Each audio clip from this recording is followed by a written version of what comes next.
Good night मेरो सम्पूर्ण साथीहरूलाई। आज म हेर्नुहोस् त के बनाइरहेको छु। उहिलेको दस्तुरले है यहाँनिर मैले चाहिँ नि हो भुइँमा आगो फुकेर रक्सी पारिरहेको छु। हेर्नुहोस् यहाँ पानी तातिनु आँट्यो साथीहरू।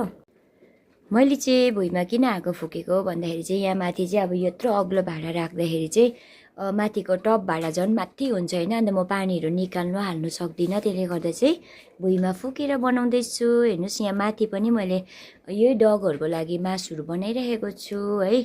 यस्तो पाराले उहिलेको सिस्टम अझै पनि म युज गरिरहेको छु।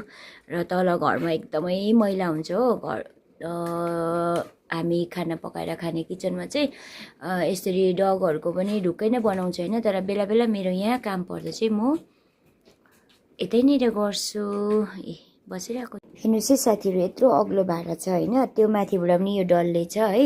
र कतिजना साथीहरूलाई त याद छ होला है यो कस्तो पाराले रक्सी तपाईँहरूले नगर्नु भएको भए पनि तपाईँहरूको घरको जति पनि आमा फुपू है छेमाहरू है जस्तै आन्टीहरूले यस्तोहरू गर्नुभएको चाहिँ देख्नु भएको होला है। जति पनि मलाई सब्सक्राइब गर्नुभएको भाइ बहिनीहरू हुनुहुन्छ है र जतिजना पनि हुनुहुन्छ है, कतिजनालाई त तपाईँहरूलाई त याद पनि छ होला है।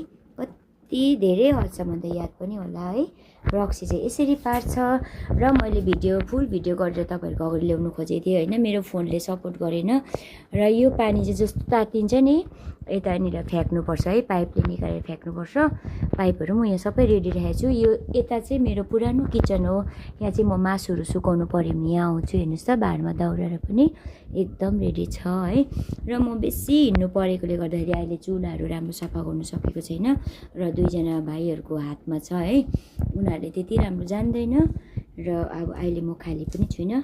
अनि यो चाहिँ मैले भुइँमा हेर्नुहोस् न ढकनी राखेर यस्तो पाराले गरिरहेको छु। साथीहरू तपाईँहरूलाई चाहिँ कस्तो लाग्छ? अहिलेको जमानामा म चाहिँ यस्तो कामहरू गरिरहेको छु है साथीहरू। र